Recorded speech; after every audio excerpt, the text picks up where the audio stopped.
Hey, I'm Rob Dionne. I'm a health and wellness expert outside of Los Angeles, California. And today on the show, we're going to be talking about how to shed all the things in your life that are preventing you from being healthy and how not to add to just bombard you with more stuff to do. Stay tuned.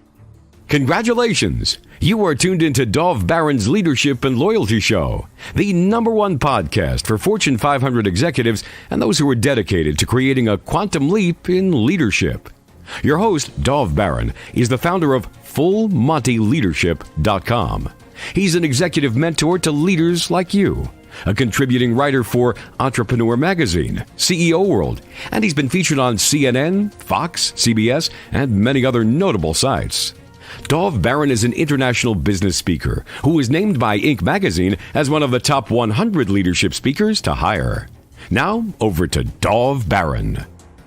Welcome, dear friends, fans, and fellow aficionados of leadership excellence. Thank you for joining us on this episode of Dov Baron's Leadership and Loyalty Tips for Executives, part of the Full Monty interview series. I'm your host, Dov Baron. I'm the founder of Full Monty Leadership, and I'm here to assist you tapping into your deep greatness so you can reach that next level of clarity, focus, purpose, and profit in your business, your life, and your leadership impact. Today, we're going to be taking an insider look at how leadership and entrepreneurship can steal your health and what you can do about it. Remember, you can now chat about this episode or any of our past episodes on our Facebook page. Go to Dov Baron Leadership and Loyalty Podcast on Facebook. There you can chat with our guests and with other listeners and viewers. If you're a new listener, new viewer, strap yourself in. We're about to go full Monty. Remember, you can find us on iTunes, on Spotify, on iHeartRadio, or wherever you tune into podcasts.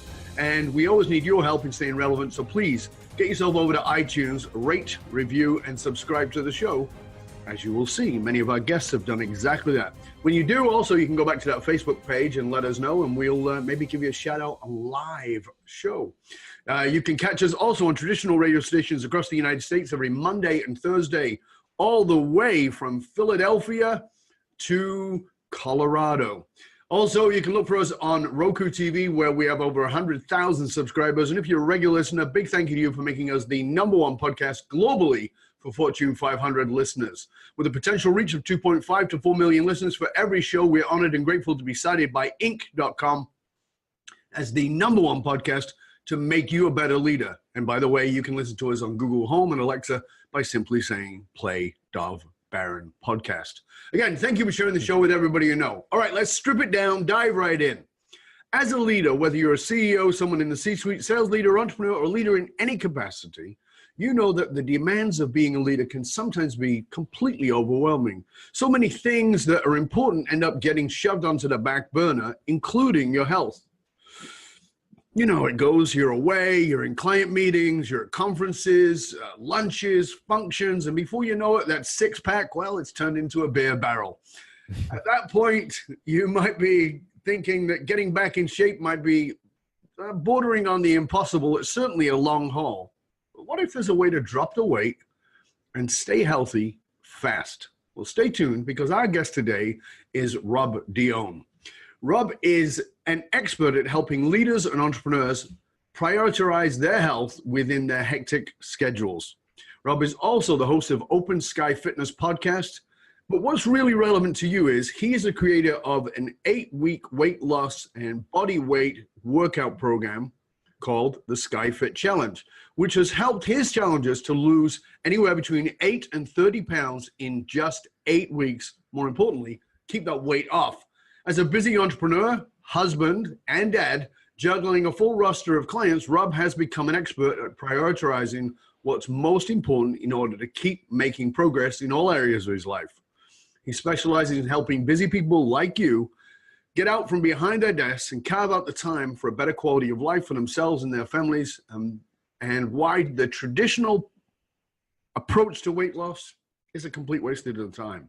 Ladies and gentlemen, please put your hands together and help me welcome, always trainer to the stars, Mr. Rob Dionne. Dom, thanks so much, buddy. I really appreciate you having me on the show. Thanks for the great intro. That's much appreciated. I'm super excited to chat with you today. This is going to be awesome. Good, mate. Well, it's good to have you here. I'm really grateful to have you here. Thank you for joining us. You know, as I was saying, the whole thing with with being a busy leader is it's very easy for health and fitness and those kinds of things to sort of drift into the, I mean, you know, it's like, well, it's just today. I got a meeting today. I'll go tomorrow. And then, oh, geez, you know, my assistant or my virtual assistant, my secretary, whoever it is, has now filled my schedule and another day has gone by. And, you know, I'm traveling and I'm in a different time zone. When somebody comes to you, a leader, an entrepreneur, somebody who's highly successful like that, and they come at you with that because it's very real. It's not an excuse. What's the first thing you say to them to help them go to grasp that it is possible? Well, you first have to understand the mindset of somebody that's a real high achiever like that. Yeah. Somebody that can take on that much work, take on that much pressure, not only internally but externally, is the type of person that that understands that there's value in outsourcing. Right. We can't all be experts at everything.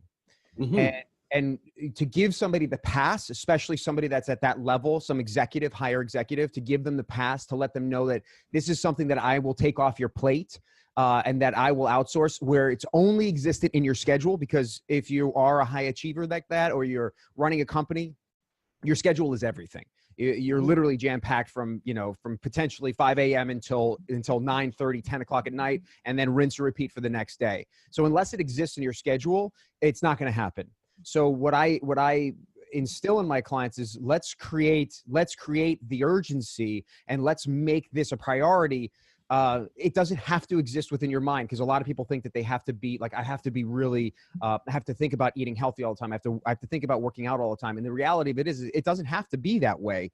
You just have to outsource that moment, that hour out of your day to someone else, so they are accountable for you. So this way you don't have to worry about that. And that's what I do with my clients. I have clients that are, running major motion picture companies, literally. If you were to name the top 5, one of them or a couple of them are my clients, and right. they don't, they work out at 5:30 in the morning. Their day is jam packed. They drop the kids off at school. They run the entire day, get home at like 9, 10 o'clock at night, and then it's rinse and repeat. So how do you? So the first thing is actually recognizing that, I mean, I think everybody recognizes that it should, quote unquote, be a priority. But what you're saying is, and we all know this as leaders, that for it to be a priority, it has to go in the schedule. And I think you're right. I think that oftentimes we think it's something we can kind of fit in. But I know for myself, if I work out first thing in the morning, early in the morning, and people go, "Oh my God, how do you do that? You work so long and so late, and you're juggling these different businesses. How do you possibly do that?" And I go, "It's really easy." And they go, "How?" Here's what's easy about it. If I didn't do it in the morning, I wouldn't do it. Right. It's that simple. I know that. So it's in my schedule. It says, if you look at my calendar, it says gym time, and it says do not book. Because I have 3 assistants who would all love to fill that time, because somebody in Australia or somebody in Hong Kong or somebody in the UK is saying, "Can we get that time?" Because for them it's a decent time, and it's like, no. So I think that you made a very good point in that we have to decide that it's something that goes in the schedule, not something that we fit in. Is that right? Yes. And there's another piece of this that's missing that I think is very, very important. And that's the understanding of who you are. You have to understand what your weaknesses are. You are a morning person. You're the kind of guy who can wake up in the morning, boom, you're charged. I've seen your videos first thing in the morning. I've seen your posts first thing in the morning. You are amped. You're that guy. You're the morning person. One of my clients is the morning person, but then there are other people who are not. And you have to understand that is your weakness. So if your weakness is zero motivation, if your weakness is not being a morning person, you have to know that about yourself in order to sidestep that. Because if you don't, then you're trying to basically change who you are. And that's an uphill battle that you'll never win. So that's a great point, because I think that, like you said, I'm a morning person, and my natural instinct is to say somebody will just get up early and go to the gym. But as you said, if they're a drag your ass kind of person, it's not gonna happen. But for them, they may have the energy to, and I do know, I have friends like this who actually work out at 11 o'clock at night. And I'm like, oh my God, I would not be able to sleep. I couldn't function. I'd be terrible the next day. But that's, as you said, that's recognizing who you are when it comes to your health and your fitness. Because I think that, you know, when you look at the business world, it's very prescribed. You know, you've got your lunch meetings, you've got your dinner meetings, you've got your schedule, and it's all clunked out. But there's not much consideration for, well, how does my circadian rhythm work? How does my biorhythms work? What is my system? When is my energy high? When is my energy low? Am I the kind of person who's very hungry first thing in the morning, or am I the kind of person who's not hungry at all in the morning? So I think, you know, you bring up a really great point that I think most leaders would totally not even consider, which is check with yourself, when are you at your best energy-wise, and then schedule it from there. Is that right? Yeah. I mean, look, there are so many aspects of running a company, right? There's, as the leader, there's, you know, you have to be able to delegate. Now, whether or not you're talking about running an online company where you're having building funnels, email campaigns, you're running maybe some social media groups, you have revenue streams coming in from multiple sources. You can't be an expert at everything. Even though you wish you were and you hope you would be, you can't be. And so the true entrepreneur or the true leader is the best delegator, right? There's if you ever, I'm sure you've read or at least heard of now I'm going to forget the book. But anyway, it's the story within this book, and I'll think of it in about 2 seconds, is about Henry Ford. And Henry Ford was being brought up against all of his shareholders. And they're saying, look, man, you're not fit to run a car company. You don't know anything about cars. You don't know anything about all of this other stuff. And his defense was, look, I don't have to know this stuff. The only stuff I have to know is who knows this stuff. Who can I ask the question to and get the answer from in order to keep moving forward? And that's what a true leader does. A true leader knows who to surround themselves with. This way they can keep pushing forward without the hiccups. Absolutely. If we try to do everything in our company, and I have this theory on fitness and business and how they run parallel. And I want to tell you about it because it's really interesting. But if you try to do, everything in your life, the way you run your business, and you try to run your health the same, like in a different way, like if you don't know anything about health and you're trying to become healthy, you're just going to take forever to become healthy. Same thing. If you want to run a business, but you don't know anything about email marketing, you don't know anything about, building funnels, you have to outsource that, or you can learn how to do it. And that's going to take you a lot of time. So that's absolutely, this is one of the things that I've explained to people before, find the person who is brilliant at the thing you want to do. And if you want to learn from them, that's fine. You can learn from them and take it over yourself if that's what you want to do. Yeah. But, for me, you and I have talked about this a lot. Fitness has been part of my life for more than 40 years. I've been a fitness freak. I've been, the gym, box, martial arts, as well as weightlifting and all those squash and all those other things that I've done in my life. But there's an evolution to that. And the way that I train today is very different than the way I trained before. And I'm constantly in a learning mode with that. And with anything in leadership, as you just said, if you want to be good at it, you find somebody who's better at it than you are, much better at it than you are.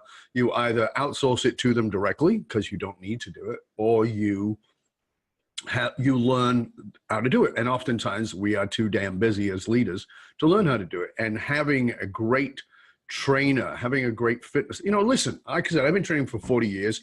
I have a training partner who's actually been on your show, and we train together. And I'm a pretty focused guy, and I'm a pretty motivated guy, and all those kinds of things. But I know the day that I train with my training partner, who, by the way, is a trainer who I train. So when we train together, he always says, "Listen, I have to do this all day. I'm following you," and I train him. And that's what because he understands, and he's been professionally doing it for decades, that we all need somebody else. And I think that that's part of the problem with leaders who are alpha. We don't want to admit, I need somebody else. Well, listen, mate, that lump of blubber around your waist is not helping you. It's hard on your heart. It's hard on your lungs. It's hard on your brain. And having somebody who can help you take over that part of it. And I mean, just think about it. You just get to put down the need to control everything so you can hand it over to Rob or to Martin or to Fred or to Susan or to Betty or whoever it is and say, guide me. It's actually very, so you can have a great workout, you can feel sweaty, you can feel like you've had the results, but you actually let go of some of the stress. And that's another thing that I want to just talk about for a moment. Talk to us about the impact of working out health-wise for a leader, high-level A-type personality, in the context of stress and why it's important. Well, we build up these stress banks in our body and our mind, right? And there's really only certain ways in which we can unload this. And we can either do it through meditation, we can do it through doing things that we really enjoy, like certain hobbies, and working out. Working out is one of the best ways to relieve the stress that we have built up in our minds and in our bodies. Now, for some people, this might not be this. Now, Dov, this might be speaking truth to you and I, but for some people, working out and physically exerting themselves might bring on more stress. Technically, a workout is a stressor, right? And it's a stressor in which our body has to adapt, because the reason we work out is because we want to see change. With adaptation comes change, right? Stress leads to adaptation. Adaptation triggers change. And that's why we do it. But for some people, that stress is an addition to what they are doing. So if you work out with a trainer and it's not necessarily bringing you joy, it's not necessarily relieving your stress, you might want to try something else. And that might be martial arts. That might be going for a hike with your friends, every morning. That could be literally the release for you. But unless you release that stress, it's going to build up in you until you have a breaking point. It's interesting because, I was reading this book, The Four Tendencies. Have you heard about this book from Gretchen Rubin? Yes. So it's interesting because there are people who can take this kind of stress, and myself, if I'm defining myself within this book, I'm defined as an obliger, somebody who takes on accountability from outside, but doesn't take on internal accountability. So it's much easier for me to be accountable to you, Dov. If you said, Rob, I need you to do this, I would do it because that's my personality. But if I said, I'm going to do this, and I set the goal for myself and I don't tell anybody about it, it probably won't happen. So we have to, if you know that stress is built up in your life and you know that you can't get rid of it on your own because you are not the executor of your goals, you need to, again, outsource that and relieve it in some way. It might not be hiring a personal trainer. It might literally be hanging out with friends. It might be going out with friends and doing something active, on a weekly, could be daily basis. Monthly basis is probably not often enough, but it really is about taking care of yourself and thinking outside of, this is what it goes back to, and why it's so important to understand your weaknesses as a person, because if you can categorize yourself and fit yourself into a framework and understand your weaknesses, you can sidestep them to the point where you are navigating much freer through life, right? We've heard that the more structure we have, the freer we are, right? By the way, the book is called Think and Grow Rich. It popped into my head that I was trying to think of before. Napoleon Hill. Right, yeah, exactly. So the more structure we have, the freer we are. But if you are bogged down with the thought of I'm not able to do this, I can't do this, I should be able to do this, it's gonna derail you from being able to accomplish more in your life. And I think that for most people, we want to accomplish stuff. We're constantly hoping and dreaming to succeed, but the reality of it is that we're relying on our own personal self motivation to do everything, when that's in reality just not the case for most people. Does that make sense? Absolutely. You and I have discussed health and fitness, and just in transparency to everybody else, that Rob and I are also friends, and we know each other outside of this show. And I'm going to be on his show. He's on my show. We've both got things to offer to either of our audiences. But as Rob knows, and as you probably know as a listener and a viewer, is that, I'm healthy and I've looked after myself and all those kind of things. Yeah. So we've had these health discussions. What's one of the most common myths that people have about health and fitness, Rob? If you sort of were to say, you know, you wanted to go, hey, wake up, that's a myth, right? What the people are still carrying around, particularly in the, you know, who are these A-type personalities, what would it be? Well, an easy one. I mean, there's, first of all, the myth that everybody fits into the same category around fitness is completely false. Like there is no steadfast rule for anyone. Same for nutrition, same for fitness. It doesn't matter. It's like it really, everything is individual. Every person is unique. So if I was to train you, Dov, and help you become healthy, you are going to respond different to different cues. You're going to respond to different workouts much more, you know, just differently than anybody else, right? There might be similarities, exactly. but you're going to, but generally everybody's different. So that, let's eliminate that for one. But there are certain things like, you know, most people want to lose weight. Let's be honest. The average person wants to lose weight. They want to drop. And when I say lose weight, being more specific, they want to lose body fat. Right. That's across the board. Doesn't matter who you are. I think most people just would rather not have any body fat if they had the chance. The reality of it is, no, seriously. You would not be a well person if you had no body fat. Yeah. Well, they would. Most people. It's called dead. It's not called fit. It's called dead. Yeah. It's called skin and bones. Most people would like to be somewhere between 7 and 10% body fat on average, because that's what every fitness model looks like. Most people. And here's the news: if you're a CEO, you're not a fitness model. That's right. So don't pretend to be, and don't make it one of your unrealistic goals that just leaves you feeling upset and kind of, you know, let down, pissed off at yourself and giving yourself shit because, you know, because you're at 20%. Yeah. You know, and maybe your lifestyle will never fit 7%. Yeah. That's a hell of a discipline.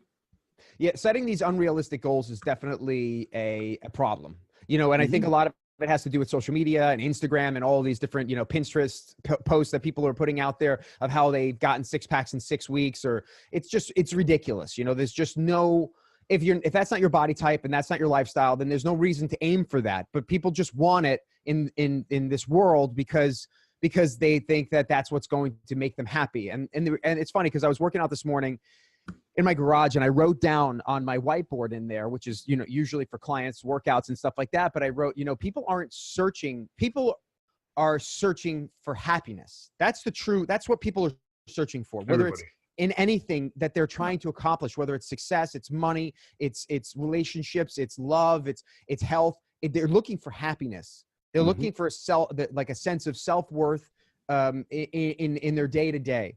And so if you think happiness is on the other side of a 6-pack, you are going to, trust me, you're the same person. You're going to be the same person on the other side of that. So, you know, it's really a matter of like redetermining your goals. But going back to your question, you know, just your myth question, I think the easiest one to pick out that's been around probably since the 60s, 70s, and 80s that still holds fast is clients come into me and they say, I got to lose weight.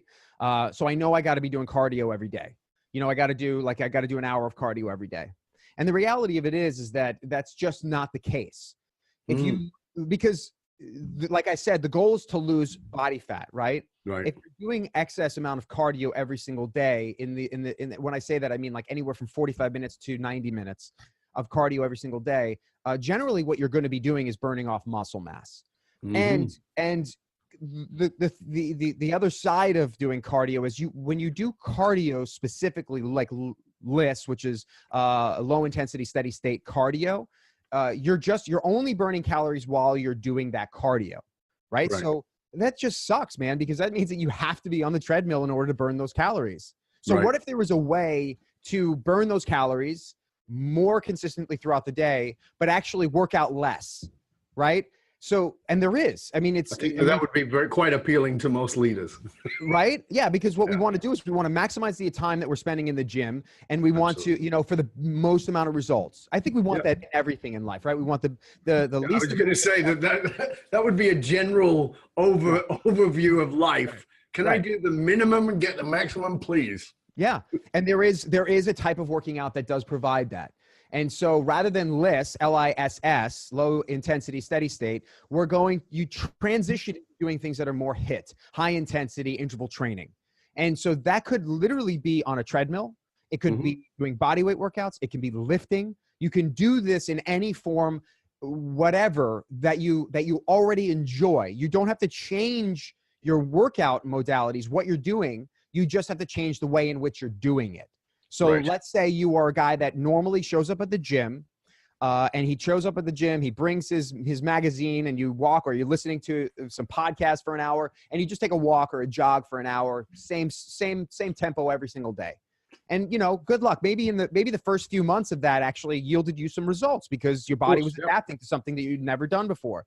But after that, your body's adapted. It understands what you're doing. It knows you, and you're doing that same thing over and over. It's not going to yield you any new changes.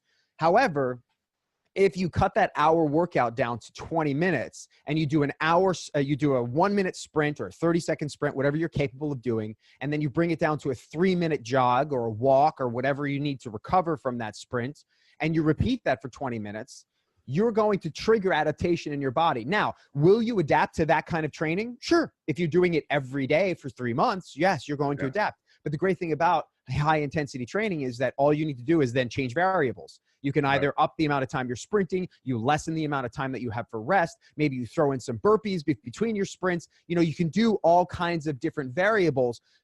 But the great thing is the workout doesn't have to last more than 20 minutes.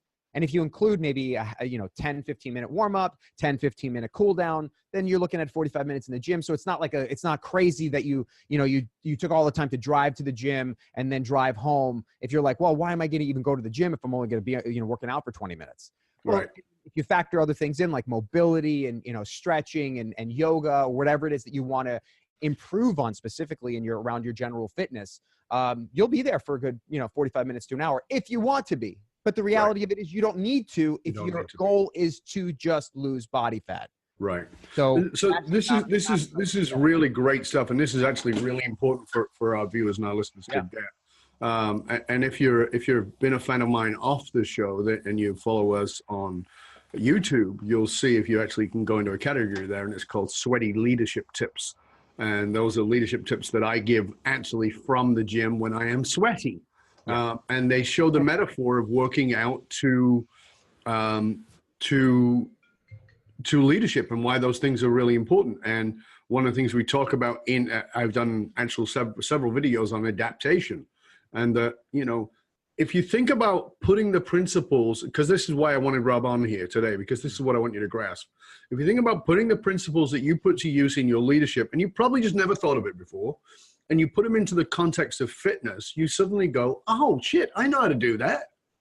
I've done that all the time. The market changes. What do? Do you keep doing the same stuff? You go, no, I have to adapt. Okay.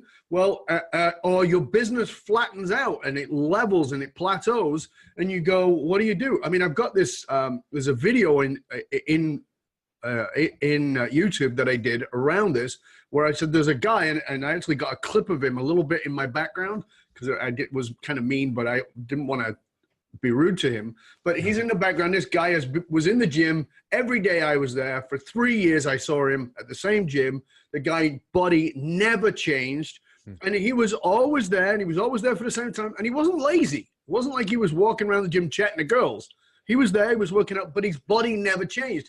He never paid attention to the fact that he plateaued and he needed to do something different. And I said, and I used the example there, if you're in your business and your business plateaus, you go, oh, this is bad, I got to do something. But in your body, we don't do that. And it's the same thing. Often the time we don't notice that we've plateaued, and it's part of the argument in business. Well, this has worked for me. You're right. It worked. Past tense, IED, worked.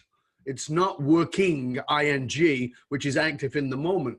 And so what Rob is suggesting here is that you pay attention to that, and that you create this adaptive process in your business, in your leadership, and in your fitness, which is so vital. Now, in the context of this, because again, we're busting open some myths here, and I love that. I love doing that.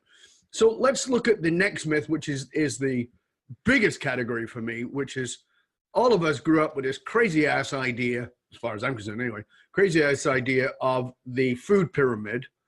And here's how you're supposed to eat. And people go, I eat healthy, I follow the food pyramid. And I'm like, oh my God, what is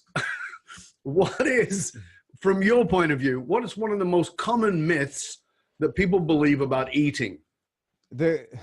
Well, there's so many. Geez. There are so many. Yeah, you're I right. know there's so many, but here's the thing. If you trust the food company, you've got your head so far up your butt, you don't You know. can see your own up. tonsils. Exactly. Right. So I don't think I can curse on your show, right? Because I curse. Yeah, like you crazy. can. Oh, okay. So if you've got your head up your ass, you're fucked. Because the real problem is that food companies are in it to make money. That's just the reality of it. So if it says heart healthy or fat free or, recommended by XYZ, it's all bullshit. I mean, honestly, it really is. I mean, the whole point is for you to buy it. That's all they want you to do. So if you believe what they're saying on the package, you are grossly misinformed.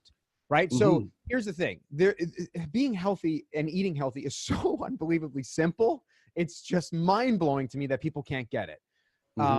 And all you have to do is just, and this is the reality. This is how I think of everything in around health and wellness is like, if we just flash back like 1,000 years, right? Or let's even go further back than that, because we still had, if you flash back 10,000 years, when we're more in like the Paleolithic era, right? We're humans, but we don't have agriculture. We're not refined in building and using tools yet. But we are thriving. We're growing. We still need to eat.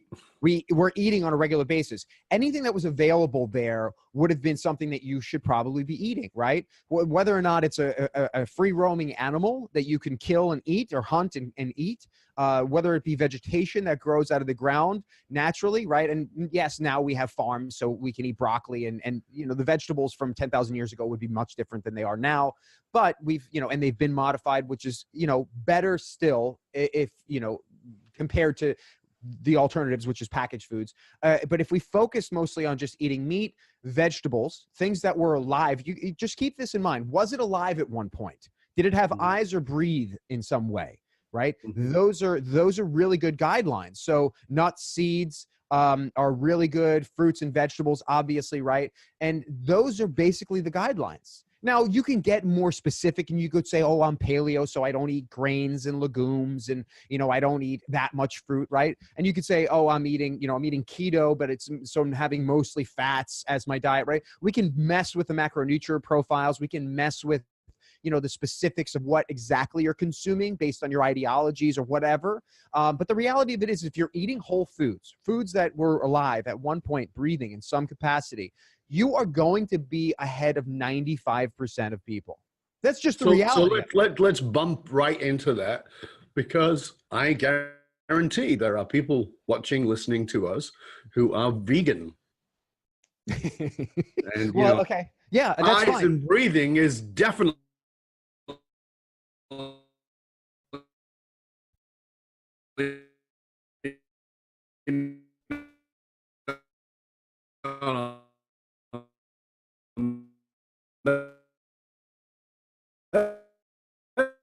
list. Well, it doesn't. Breathing could be plant. I don't, or only because I know that we weren't vegetarians or vegans when we were developing our brains. Right? When we were developing as human beings in the Paleolithic era, when we were really starting to thrive and grow brains and separate ourselves from the animals, we were eating meat. And we were probably eating more organ meats, fatty meats, brain meats, things like that, because that would be the thing that would eat immediately after we kill the animal. And then we might dive into some of the leaner proteins, which is what we normally consume on a regular basis.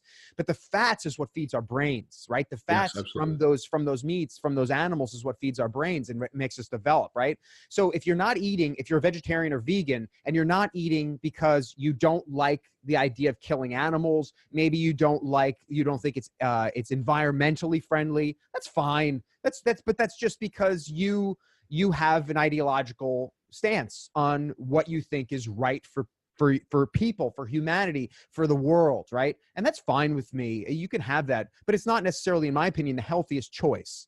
Now, you might spin that and go, well, I mean, there's plenty of people. Look at Dr. Campbell, who's written the books, and like all these people, the China study and all this stuff. This proves that it's healthy. Look, I can show you science on the other side of it. There's just, we're never going to get anywhere with the scientific data because everybody's got an agenda. So it really is about. But I want to say something to that, because I think it's important for people. Listen, ethically, I'm vegan. Ethically. Mm-hmm. I hate, if there's an insect in my house, I don't kill it, I take it out. I hate the idea of killing animals. And that's why I went vegetarian in 1982. I was vegetarian for 18 months. I've never been unhealthier and I've never been fatter than I was at that time. Because I'm not fat and I'm not unhealthy, but I was during that time. And the answer was very simple. Not that vegetarian is wrong and not that meat is wrong. And this is, I think, when people fall down all the time. Because psychologically, human beings are always looking for right and wrong. Yeah. And the truth of the matter is, as Rob was saying about workouts earlier, is it is completely subjective. Listen, I'm trying to think of the guy from the Green Mile. What's his name? The big guy? Oh, I know. Yeah, no, the huge guy. He's a vegetarian, right? He's a vegetarian. And he's built like a brick shit house. He's got muscles on top of his muscles. Yes, that's called genetics. That's the way his body works. And it's fantastic. If I was on his diet, I would be a balloon. It wouldn't work for me. And this is the thing I think we've all got. It's one of the great myths, I think, of eating is that paleo is right, or keto is right, or vegan is right. The truth of the matter is you got to pay attention to what you eat and how your body responds to it. And if you are really healthy on a vegetarian diet, good for you. That's awesome. And we like to throw our ideologies down other people's throats. But the truth of the matter is, look at yourself, pay attention to yourself, and pay attention to how your body responds. Listen, I love a good old bowl of pasta, but when I eat it, I'm about to have a baby. I look like I'm pregnant. My belly swells out. I don't do well with that amount of carbs, and I certainly don't do well with gluten. But that's me. My buddy, who is Italian and who comes from a long line of Italians, has no problem with it because that's part of his genetic background. And that's great. I know other Italians who can't eat any of that stuff. So what I'm just saying is it's the same as in your business. We're always ready to look at and compare ourselves to other leaders, to other businesses, to other fit people. And we go, wow, look, this person is super fit and therefore I should do that. Yeah, you should. You probably should do it, but only for the purpose of seeing if it works for you. Because listen, the cabbage water diet is going to work for everybody because of exactly what Rob talked to you about before, which is adaptation. The body will adapt and you'll get a result initially. But when that adaptation is leveled out, then you're going to find out what actually works for you. And that's the key to learning about your own body, about your own health, about your own fitness, and about your leadership and your business. You've got to be willing to pay attention to the data that's coming back in the context of you, whether it's health or whether it's bottom line. Rob, as we sort of we're deep into the show already, and I want to go back to this now because have you always been a fit guy, or were you doing things that were detrimental to your health and to your fitness, and you suddenly realized, oh my God, I've got to change? What were you doing that was keeping, if it happened for you, what were you doing that was keeping you unhealthy?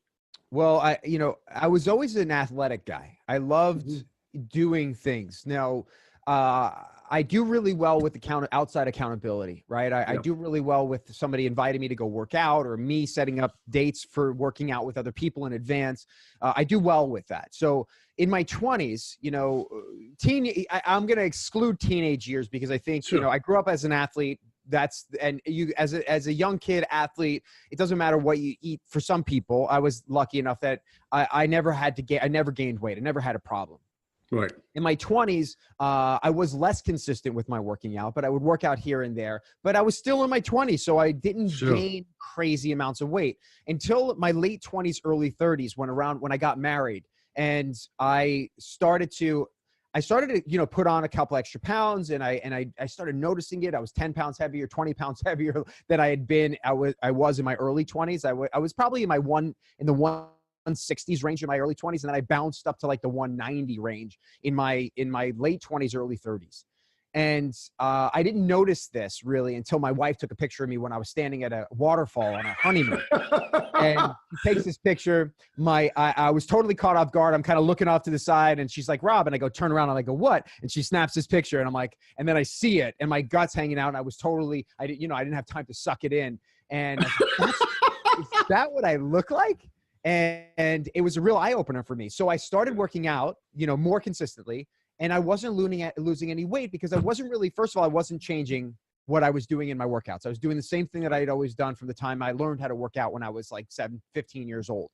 I was doing the same exact workout program. But then I started realizing I need to start really paying attention to my nutrition here, because this is the secret. This is the thing that everybody talks about. It's so overwhelming to try to figure it out. So I did like the cabbage cleanse, right? I did the cayenne pepper cleanse. I did vegetarian for, X amount of time, pescatarian for X amount of time, different detoxes, constantly trying different things to see if I can kickstart my weight loss. And yes, all of them worked in some capacity, but I wasn't creating a lifestyle.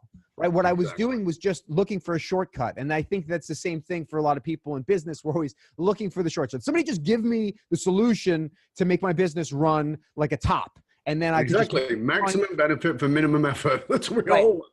Just give me the secret, right? That's what everybody wants. They want the roadmap to get there. I love these online salespeople that are selling you shovels and treasure maps. They've never gone off and dug up the treasure themselves. They're just selling you shovels and treasure maps and how to make money. So this is basically, I think that's what a cleanse is. I think that's what these detoxes are. They're basically these short win things that people can, they can talk about, they can show results, but then in reality, what they're not getting is long lasting results from this, right? They're not building a sustainable business, right? That's what you ultimately want to do. And that takes time. Because what you're doing is you're learning about yourself. It's exactly what you're talking about. I'm so glad that you brought that up, because I was kind of missing that piece of the equation about vegetarian and vegan, because it's like you can thrive being a vegetarian or a vegan. But the reality of it is like, if you're, for some people that's great, and for some people it's not. But don't get all wrapped up in the fact that somebody's right and somebody's wrong. Who cares? Just worry about yourself. If you're a vegetarian or a vegan, I get it. Sometimes people want to change the world and they don't want anybody else to do that thing. And that's fine. You could be a part of that. But I mean, for the average person, let's just focus on being healthy. Right. Yes. And so that was in my own journey. It took me years. I mean, I started this when I was, I think 30 or 31, and I'm 41 now. And so, and I'm constantly learning about what works best for me. Right. And how I'm going to maneuver through being a new dad, how I'm going to maneuver through being a great husband, through having a busy schedule. All of this stuff is like little variables that come at me that I have to adjust for. And the average person might say, I'm busy, I've got all this stuff on my plate, yada, yada, yada. The reality of it is we create our own lives. You create that prison, right?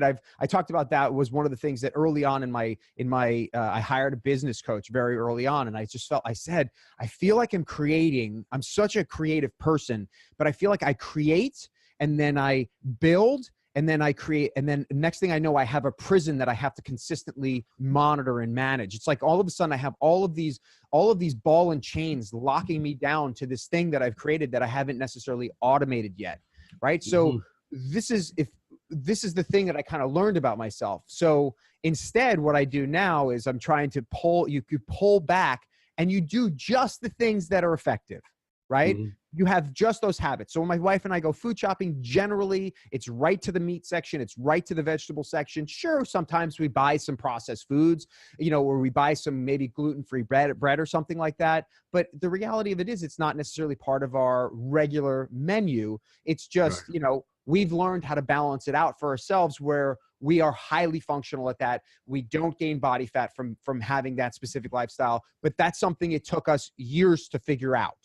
Exactly. Right. And so over time, the nutrition has had the biggest impact on me. That's hands down the biggest thing for most people. And that's the hardest thing for most people because we're so emotionally connected to eating.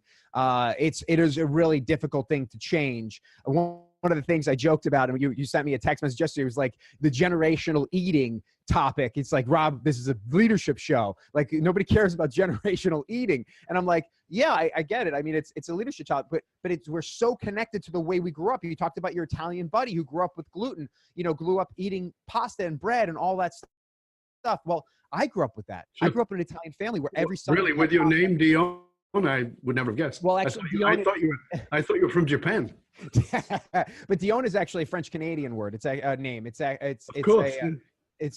But my mom's side is all Yugoslavian and Italian, very big in the cooking world. And we always had pasta. We always had bread at every. They don't mind some carbs. They don't mind the carbs. However, I had digestive issues my entire childhood. My entire childhood, I was gassy, I was bloated, I was uncomfortable. I remember specifically like going to the bathroom and sitting in there, and this is gonna be graphic. I took all of my clothes off as a kid. I was sweating. I'm not even kidding you, Dov. Like, I would be sweating. I would go in the bathroom and I'd sit on the toilet and I'd be like, as a 10-year-old. And I never talked to my mom about it. I never talked to my family about it. Like, I just thought that that's what you did. That was just. And just stop for a minute, because I think that's a powerful point there. We don't talk about these things. And it's a powerful point, because I wonder how many 30, 40, 50, 60-year-olds are going into the bathroom with their belly hurting, swollen, like, they just ate lunch and they keep telling themselves it must be off or something, as opposed to going, maybe it's my system and I don't work that way. And we don't talk to anybody else. And especially if we're leaders, because we got to know all our shit. We got to have all the answers. And so we don't ask and we don't find out the help, and we struggle through, and we get a bigger pair of pants, and we try to make sure that we're not caught off guard in a photograph that shows us with a belly. It's that 10-year-old to me that you just described is such a representation of so many of us as adults. We don't talk about the fact that my belly hurts. We don't talk about the fact that I am so freaking uncomfortable every time I eat something that everybody else seems to love and enjoy. And, am I a freak? Because it also becomes a way to judge yourself. Yeah, we think that there's something wrong with us. We think that everybody else is able to do this. Why I should be able to? And maybe I don't think it's necessary. I think it comes down to, we think we categorize ourselves. This is who I am. Exactly. I'm the person who has to sit on the aisle because I have to go to the bathroom about 3 times through a movie because I'm so uncomfortable. It's just, I've always been gassy. I've always had diarrhea. It's just who I am. Instead of going, oh, maybe there's something wrong here. Yeah, exactly. Like one of my really good friends, one of the guys that I train with on a weekly basis, he has terrible irritable bowel syndrome. When I first met him, I knew that he would have to sit on the aisle at every movie, every sporting event, every concert. It had to on a plane, because he would have to get up and go to the bathroom at least 3 or 4 times. Have you ever walked into a men's bathroom, when something gets out, like a sporting event, it's like an intermission or whatever it is, and then like there are always like 2 or 3 people that go to the bathroom and explode. I mean, you hear them explode in there, like, and you're like, oh my God, that must be so uncomfortable. I guarantee you that person has that almost every day. Yeah, it's not the sporting event that's actually normal for them. Yeah. And this is another psychological piece that I've spoken about many times on this show, is normal isn't healthy. Normal's what you got used to. And the problem with that is you've gotten used to something, and because you've gotten used to it, you've minimized it. That's part of our psychology. We minimize it. We don't make any big deal out of it. And the truth is that, I challenge every leader that I work with is take a look at what you've normalized. Take a look at what you've made normal in your marriage, in your business partnership, in your employee situation, in your profit and loss, in your health, in your fitness, in your level of stress. What have you normalized? And in the nutrition and fitness world and all those things, it's a very important piece for you to look at. We're getting very close to the end of the show. And one of the things I want to ask you, because I think it's an important question for everybody that I work with on these shows, everyone who's a leader. And that is that I think that people look at us as leaders in whatever our capacity is, whether it's a fitness leader, a fitness trainer like yourself, or whether it's a CEO or a thought leader or whatever the category might be. And people tend to look at us and go, oh, you're already there. Right? You've already made it. You're already there. And one of the things I like to ask all of my guests is that as a leader, particularly as a conscious leader, my belief is that conscious leaders are always committed to their growth. And as successful as you are, what is the one thing that you're still working on about yourself? I have to constantly remind myself that the process is the result. I'm a perfectionist at heart. I think there's the separation between a perfectionist and a high achiever. I definitely fall into the category of a perfectionist. Right. I believe that I should know it before I've even tried it. I should be perfect at it on my first attempt. And if I don't understand it or I'm not able to do it, I get pissed at myself. I judge myself, and I get really negative about the fact that I haven't achieved that yet, or I'm not able to do that the first time. And so keeping that running, there's multiple, I'm looking off to the side here because I have quotes on my wall that say the process is the result. You either win or you learn. There is no lose. These are things that I have to consistently remind myself of because I am so wrapped up in my own insecurities. And really it comes down to insecurity. It really does, for believing that I'm not good enough. And right. if I can just be great at everything, then the life that I believe that I'm having will be a reality. Right. And that's just not how things work. So, great insight. You want to hear something really funny. When I was I think I was probably like 14 or 15 years old, I was listening to an Aerosmith song, and I can't remember the name of the song, but there's a line in there. It says, "Life's a journey, not a destination." And I remember I hit pause, I rewound it, and I played it again. And I took out the remote control of my little, it was using one of these like mini CD players, and I carved it with a knife in the back of the remote. Life's a journey, not a destination. I knew at 14 years old that was my problem.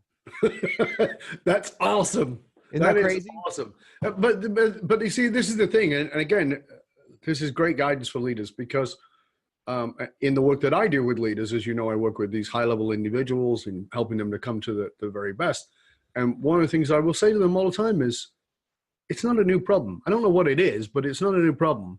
It's probably been with you as long as you can remember, but you've masked it, you've covered it, you've overcompensated in some way, but it's the same. And I love that you revealed that. Yeah. We were talking, as we're getting towards the end here, one of the things I want to talk to you about briefly here is, we talked about leaders and all the agendas and all the things you got to do and then trying to fit fitness in. But you are an entrepreneur, you're a business person, you have a fitness practice, you have your own clients that you work with, you have online programs, you're doing all those things. You have to take care of your own health. You have your podcast, you have your guests, you got all those things. And then on top of that, you're a new dad.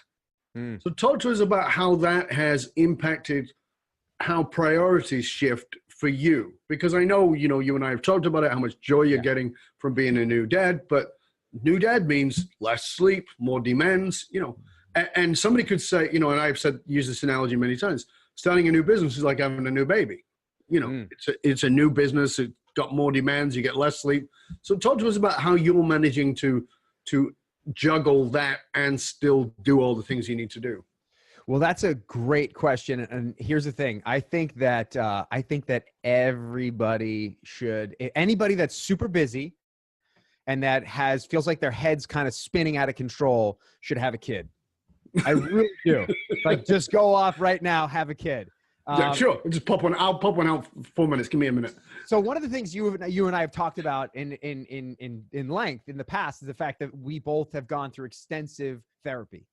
Sure. We're very open about that. It's something that I think is really important for a lot of people, is to is to obviously take a look inside, right? Pop the hood, look underneath, see what's really happening, right? And not just tinker around, but spend time in there. Take apart the engine and really just look what's happening inside, right? So I've been going through therapy for years, and I have been struggling so much with feeling like I have too much on my plate all the time.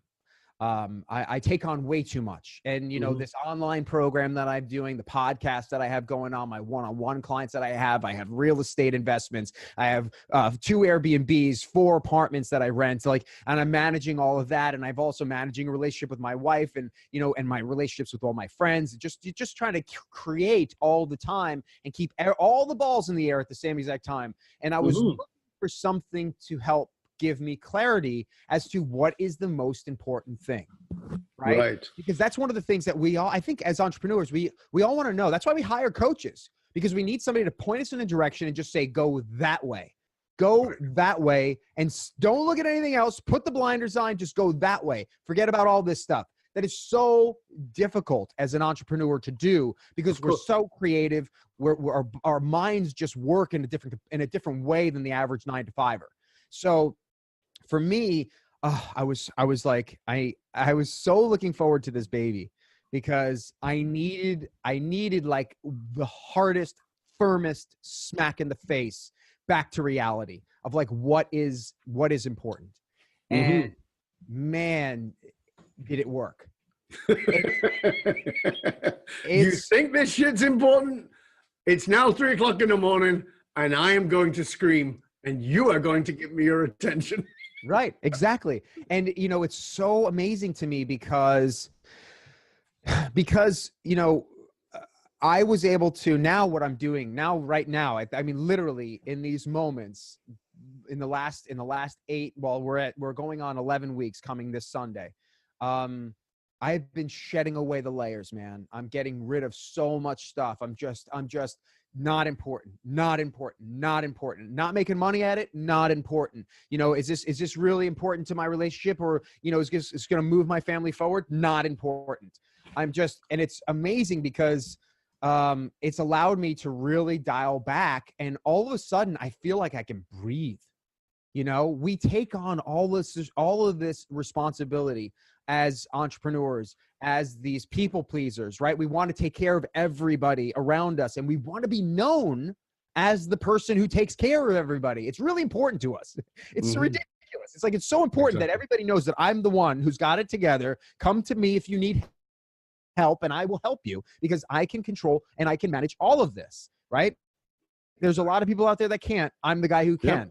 And it's like, but then the question is like, do I want that for my life?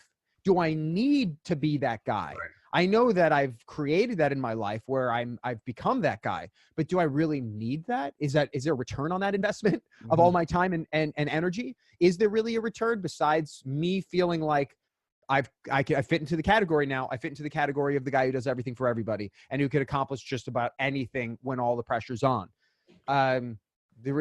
The answer is no. It doesn't matter. It doesn't fucking matter. None of that matters. All that matters is that I focus on obviously raising a human being that is worthwhile in this world, right? That is like number one priority. Keeping my relationship with my wife strong and nurtured and positive moving forward. You know, obviously there's the homeostasis within the home that I want to manage. And then I look outside and I go, okay, in business, what do I really want to achieve? How do I want to impact people? Not how do I want people to see me? How do I want to impact people? Absolutely. And now, oh man, it's so much clearer to me. It's so much clearer to me how I can help people and really help them. It's this conversation, Dov. Like this conversation, if people are hearing this and they're like, I'm going to take this, I'm going to take this, I'm going to take this. This is really good information. But it's the shedding away of you can't add to your life to solve your problems. You have to remove all of the things that are creating the problems. Get rid of them. You know, the solution is not to do more. The solution is to do less. Right. People need to hear that. Yeah. And I think that, you know, I was going to ask you what's your one piece of practical guidance at the end, but I just think that is it. Yeah. You know, I've said for years that the work that I do, I'll teach you all kinds of strategies and techniques and all the rest of it. But at the end of it, of our working together, whatever that period of time is, you should have less, not more. Yeah. You should, because what you do have is what's important. And I think you nailed it. And everybody's looking for the next thing that they can add that's going to make it better. And in truth, you got to look at, as you said, what do I need to get the hell rid of? Yeah. And I think that's a great piece of practical advice for us to end on.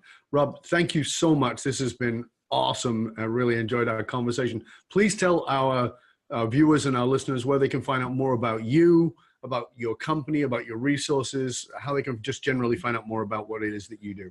Well, first off, Dov, thank you so much for having me on the show. I really appreciate it. I've been looking forward to this. And I always love having conversations with you because you're such an insightful person. And you at your core are a person who wants to give and wants to share.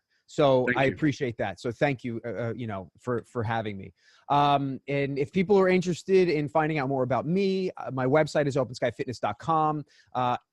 At Open Sky Fitness is basically every single handle across the board for all my social media. And then if they want to be a part of this conversation, this kind of conversation, they can find me on the Open Sky Fitness podcast community on Facebook. We do have our own podcast, as you mentioned earlier in the show. That is a place where our listeners go to hang out and continue the conversation that we have. Obviously, we don't necessarily talk all about business, but we do talk about health and streamlining and mindset and everything. And those are really important topics to cover. But obviously, from the way in which we have our conversation, you can tell that it really is about, for me, about helping people and creating communities. And that's a really important thing because we all need the accountability and the support in our lives when we're trying to really change course. Absolutely. So that's where everybody can find me. Fabulous. And thank you, Rob. Again, you can go find out more about Rob at openskyfitness.com. His podcast is Open Sky Fitness. You can find that too. And as he said, there is a community on Facebook too. And of course, we will post all of that in the show notes so you'll be able to track him down and search him out and maybe learn a lot more about how you can be a lot more cognitive about your health. I want to thank Rob again, and we'll just stay with us to the end. Rob, I want to remind you that you can go chat about this show or any of our past episodes by going to Facebook and chatting there on the Dov Baron Leadership and Loyalty podcast page on Facebook. Remember, the research consistently shows that one of the biggest challenges facing even the most successful companies can be somewhat counterintuitive in that these fast-growing companies often hit a point where they realize they're spending a fortune attracting, training, and developing talent, only to have them leave at an alarming rate. If you're sick of training and developing your talent, only to have them leave before you get your ROI, then come talk to us at fullmontyleadership.com, where we provide you with the essential leadership skills to rekindle and amplify the hidden loyalty assets inside of your organization by tapping into purpose. fullmontyleadership.com, providing you with the concrete soft skills to get you and your organization to the top and keep you there. Why? Because you can't outsource authenticity. Also, remember to stop by the Matrix, matrix.fullmontyleadership.com. Matrix like the movie, you don't need a triple W. Matrix.fullmontyleadership.com and get your authentic leadership matrix self-assessment tool. Find out about your leadership strengths. It's valued at $197. It's absolutely free to you for tuning in. And remember, you can get us on Google Play and on Alexa. So just say play Dov Baron podcast. If you've gotten a lot out of this show, if you or any of the shows, and I love hearing from you. So get over to iTunes, rate, review, subscribe to the show. Love it when you do that. Love it when you share that. But if you've got something out of this and you want to let me know what you got out of it, or I can be of service to you in some way, you can personally write to me. Yes, I love hearing from you. My email is dov, D-O-V, at dovbaron.com, dov@dovbaron.com. Let's talk. Let's see about how I can serve you, how I can serve your organization. You're tapping into your purpose and really bringing up your game so that you can find your deep greatness. I want to thank you for sharing the show with everybody you know. Until next time, stay curious, my friend. Stay curious about how you can look at your own health and fitness subjectively, about what it is that works for you. And as the final note of what Rob said, about what it is that you need to let go of in order to be fit and healthy, rather than what it is you need to have.